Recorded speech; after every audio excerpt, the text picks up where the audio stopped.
Good morning. Happy Friday, everyone. This is Paula from Possum Digital. Wow, what an interesting week it's been. I don't know if any of you caught Mark Zuckerberg's testimony in front of Congress this week, but I tell you what, the one thing that's really clear out of that is that we need more education around digital literacy. We need more education to let people know what's going on the internet, through Facebook, how it actually works. So that might be a topic for another time that we can cover off.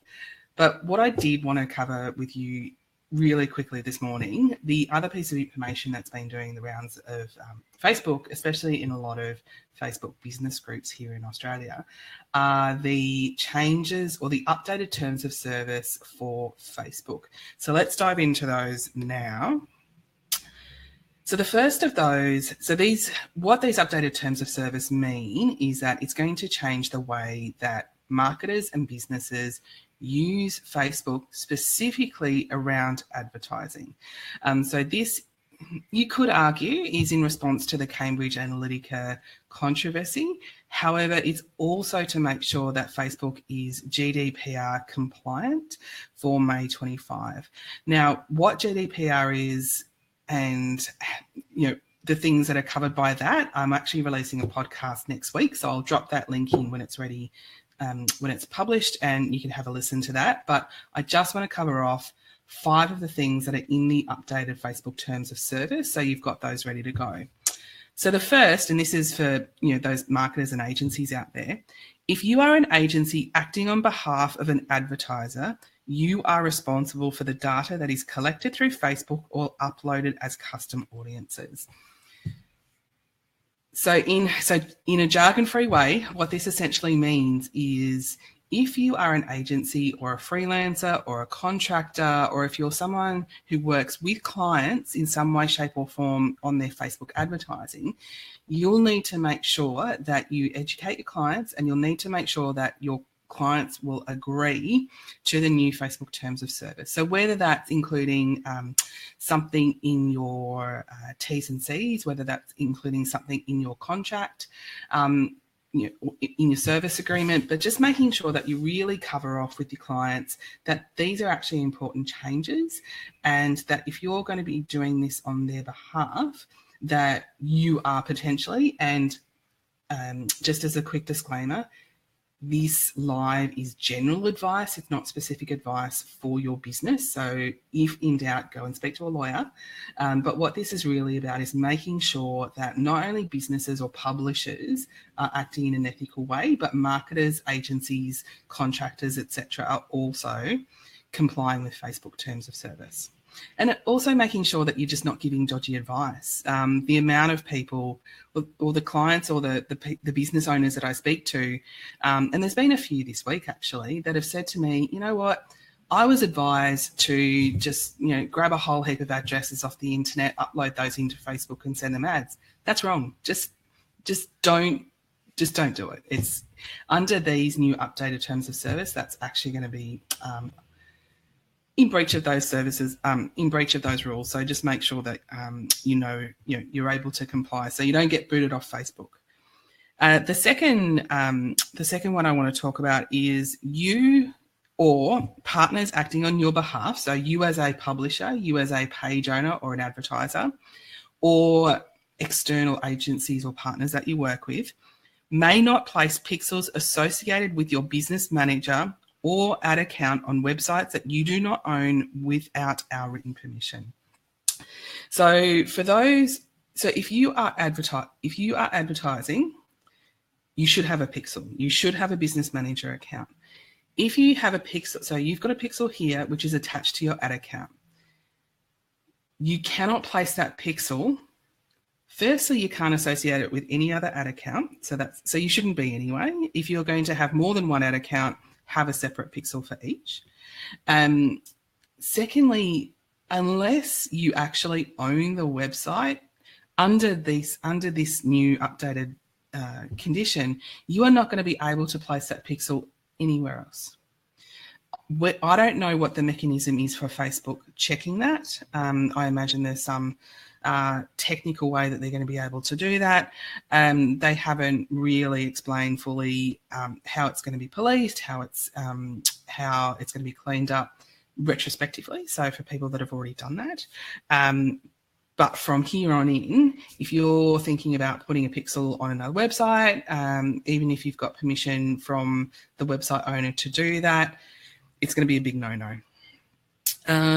So Facebook says, if you have a pixel on your site, you must clearly warn and advise users that you are collecting information. What this is about is making sure that anyone that comes to your site is fully aware of two things. One, that you're collecting pixel data, that you have a Facebook pixel on your website that is collecting data. And secondly, what you're actually going to be using that data for. Hey, Christina, morning. So if you have a pixel on your website, what usually happens is you're actually going to be collecting data and putting them probably into a custom audience. So if you've got a particular blog post that you really want to promote, and then you want to take the people from that blog post and send them an ad about a lead capture or a free piece of content that you want them to download, people are going to need to know that if they come to your blog post, you've collected data about them on the pixel and you're going to be using it for remarketing services. So you've got to be really clear about that. How you can be really clear, update your privacy policy. Make sure you go into your privacy policy and you've got that covered. Again, go and speak to a lawyer or a solicitor. There's also a couple of sentences within Facebook's updated terms of service, and I'm happy to pop that into the comments here just so people have got that. But yeah, this is actually, this particular updated guideline really is about making sure that you are GDPR compliant. So it's really, really important.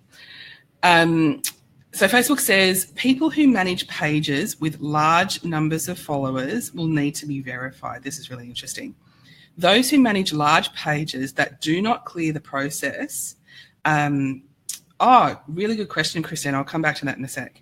Those who manage large pages that do not clear the process will no longer be able to post. This will make it much harder for people to administer a page using a fake account. So I'm going to quickly answer Christina's question. She asked, do we put a privacy policy on each site? If you have a main website and then you're hosting landing pages on, say, a subdomain, or if you're hosting a page on a different URL, you are going to have to have a link to a privacy policy. So if you have a privacy policy on your main website and it is on each page of your website, that should be okay. Again, this is general advice, not specific legal advice. But every page that you own, that you are going to promote, that you have a pixel on, it's got to link to a privacy policy in some way, shape or form anyway. So firstly, to comply with Australian legislation, you've got to have a privacy policy. But make sure that people that come to your site, they actually know what's going to happen. That's the whole point of this. It's really around explicit transparency. So making sure that people are happy to have their data collected on a pixel and remarketed in Facebook, but as long as they know. So coming back to people who manage pages, this is a really, really interesting change, because so far we know that it's pages that have been verified. So if you see a page with a blue tick, that page is verified as an official page of that organisation with Facebook. What Facebook is looking to do, and again, I don't know the mechanism for this, I haven't seen anything announced, that if you're someone who manages a page with, what do they say, large numbers of followers. Large numbers of followers is not defined. So is it 10,000, 50,000, 100,000? We don't know, but I'm sure that'll be revealed at some point. The people, so the individual person will need to be verified. So if you're managing a Facebook page of, say, 500,000, 1 million, you as a person will need to be verified to be able to manage that page. What this means is that there is no more having 2 Facebook accounts. So if you have a personal Facebook account that you use for your family and friends, and then another Facebook account which is around managing clients and more business type things, firstly, that's actually against Facebook terms of service anyway right now, so you shouldn't be doing that. But it's about actually shutting those things down. And I do agree that we do need to be getting rid of those fake accounts. How this is going to play out in everyday life, we don't know, because there has been some controversy previously around Facebook forcing people to use their actual legal names. There's been some blowback about that. So it'll be interesting to see how this particular guideline plays out. Facebook says you have all necessary rights and permissions and a lawful basis to disclose and use the hashed data in compliance with all applicable laws, regulations, and industry guidelines. If you are using a Facebook identifier to create a custom audience, you must have obtained the identifier directly from the data subject in compliance with these terms. Now, in my view, in the plain English jargon-free way of looking at this goes back to the first point about compliance around how you're collecting your data. So if you have an email list where everyone has opted in, anyone who has unsubscribed has been removed, so it's a really clean email list, that's fine, because you can actually show that people have opted into that, and that's something that you have gone and collected, and you've collected that in a lawful way. So that's fine. But if you've gone and had someone gone to a bunch of websites and just created a database of email addresses without those people actually properly opting in to receive communications from you, that's not an email database that you have necessarily created lawfully. So that's something that people are this is the one thing that I think is going to trip people up, because what people are going to have to do is go and clean their email databases. So taking out you should be taking out anyone that's unsubscribed anyway, but removing people who haven't actually opted into anything haven't actually opted into any communications of any description, that's going to be really important.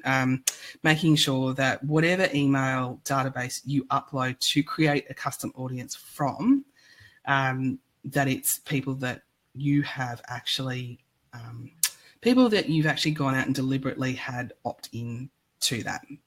So that's something that's really important. And you should be doing that as a matter of ethical practice anyway, because on Wednesday I spoke about what it actually means to opt in. And in Australia, so putting aside new Facebook updates, GDPR, in Australia we've got the Spam Act, and the Spam Act talks about explicit consent. So if you don't have explicit consent to send someone a commercial electronic message, then it's an unsolicited message, and then it's spam. And if you don't think that you won't get caught, a major tech company here in Australia actually got fined $300,000 for breaching the Spam Act. So that's not about scaring you. That's actually about getting you to think, the data I have, is it something that I would be happy to put into Facebook, or even would I be happy that to know that this is a clean data set? So that's really important as well. So that's all I wanted to cover off today in terms of those Facebook changes. So if you've got any questions, please drop them in the comments on this particular live, and I can come back and answer them. There will be more information that comes to hand as all of these changes come to light. Again, when you're making such large wholesale changes, we don't know how it's going to play out in the everyday space. We don't know how it's going to impact people. But I can tell you now, anything in my mind that brings more transparency to the way that we market our goods and services, I think is an excellent thing. I think it's going to help change behaviour and change the way that we as marketers and businesses actually act out there in the public domain.